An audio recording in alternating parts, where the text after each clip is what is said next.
What is up, guys? Welcome back to Cage Chat Next Opponent. Now in today's episode we are going to be looking at Anderson Silva. But before I show you who I think Anderson Silva should fight next, make sure to drop a like, subscribe and comment below. And make sure to share this on social media. So yes, starting off at number 5 we have got Kelvin Gastelum. Now Kelvin Gastelum has of course got a title match up against Robert Whittaker, but should he lose this or potentially win this, later down the line, I think Kelvin Gastelum and Anderson Silva would be a good matchup at 185, of course. Now, Gastelum is currently ranked 4th in the middleweight division and has 16 wins and 3 losses to his record. And his last fight was against Jacare Souza, which was a victory for him by unanimous decision. Now, he has also got names on his record like Weidman and Michael Bisping, both middleweight UFC veterans and legends. You could give that title to them. So to add the Spider Silva to that record for a guy like Kelvin Gastelum could be very, it's a record to be proud of, to fight the likes of Jacare, Weidman, Bisping and Anderson in one career. That's very commendable. Now whether this happens, a lot of things have to happen, a lot of variables is, in my mind, it's like if Gastelum, whoever loses between Gastelum and Whittaker could face Anderson Silva next, but I think Kelvin Gastelum would be a better opponent than Whittaker for Anderson Silva. Now moving on to number 4 is Yoel Romero, currently ranked number 1 in the middleweight division. His last fight was of course against the champ Robert Whittaker in that rematch in June of last year. Now he's 41 years old, of a very similar age to the 43-year-old Anderson Silva, and I think this would be an incredible matchup. Someone who's got a lot of power, can defend the takedowns. You know, he has fought Chris Weidman before in MSG and need his face-off almost. So for me, I think that would be an incredible matchup. Now Romero does have a record of 13 wins and 3 losses, and that record does have the likes of Lyoto Machida, Chris Weidman, Jacare Souza again, who has wins over all 3 of those opponents. So again, adding Anderson Silva to that resume of someone who's probably coming towards the end of his career. Of course, he's got that Cuban bloodline, so no matter, he's probably got what, a year, 2, maybe up to 45 years old. Who knows how long he wants to put that career on for, and this could potentially happen at 205 in the light heavyweight division. We've seen Anderson Silva fight there before, and there's a potential for Yoel Romero to move up, that is.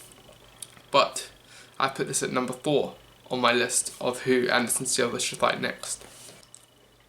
Now number 3 is of course Conor McGregor, who post-fight of UFC 234 said it would be an honour to fight Anderson Silva. Now he has previously said that he would fight him at 165, but I don't know if Anderson will be able to get down to that weight. Now of course I don't expect Conor to move up to 185, so meet in the middle at 170. I think we've seen Conor against Nate at 170, and it's potentially possible for Anderson Silva to get down to that weight as well. And it would be such a legacy super fight.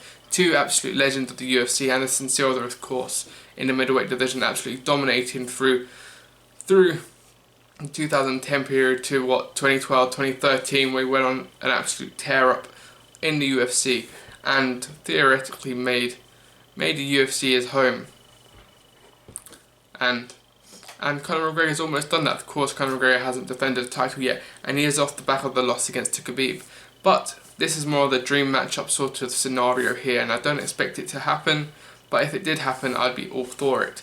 Now McGregor isn't ranked 2 in the lightweight division and could potentially be looking at an interim title fight depending on what happens with Khabib, and he's also looking at fights with Tony Ferguson, Dustin Poirier.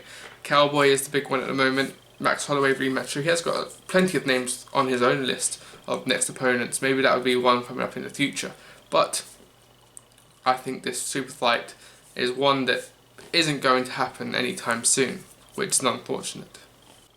Now moving on to number 2 is Israel Adesanya, and yes, I know it's happened already, but that fight was so enjoyable to watch. To see Israel Adesanya, who idolised Anderson Silva, it was just a fun fight to watch. 3 rounds, I said it was perfect in my recap of UFC 234, and I would like to see it again now. Idealistically, it would be for the title, and for that to happen, it would be of course Robert Whittaker, Gastelum. That fight happens, Israel Adesanya beats the winner in his title match, and then you get Israel Adesanya versus Anderson Silva 2 for the title. You get a 5-round fight, you get it for the middleweight championship.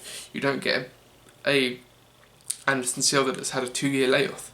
You get probably the best of both worlds, and you know, we have a 15-0 fighter in Israel Adesanya. He's perfect in his record and his ability, and he's very much becoming one of the favourites inside the UFC, and he's becoming one of my personal favourite fighters at the moment, especially in that middleweight division. He's probably my favourite in that division, alongside maybe Chris Weidman and of course Bisping when he fought.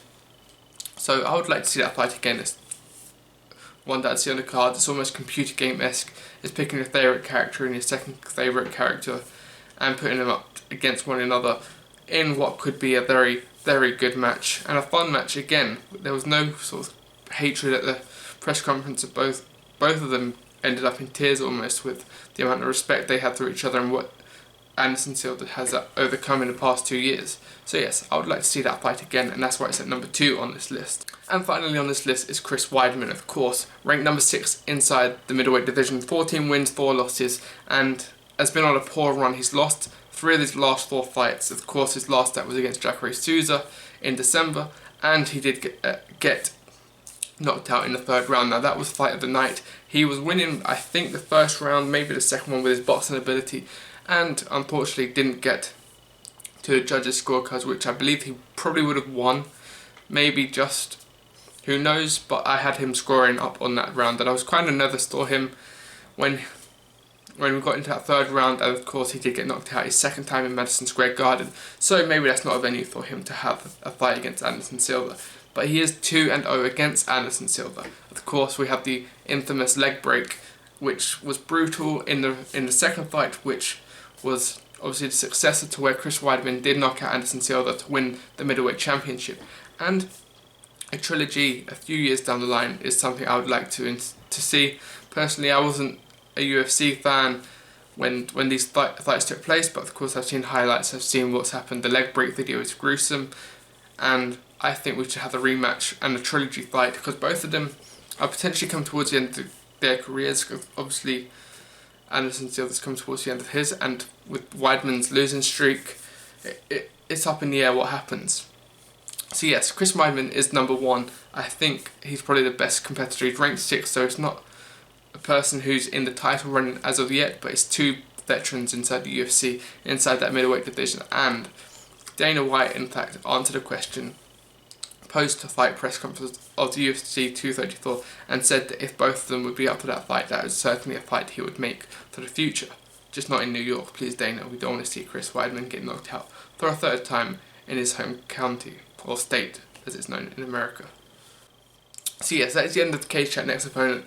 Drop a like, subscribe, and comment who you think Anderson Silva should be fighting next. How long will he be out for? How long will his next fight be? Or how long do we have to wait until his next fight is, should I say? And subscribe, share this video on social media, and check the links in the description for my social media so you can follow me there and give me your opinions on there too.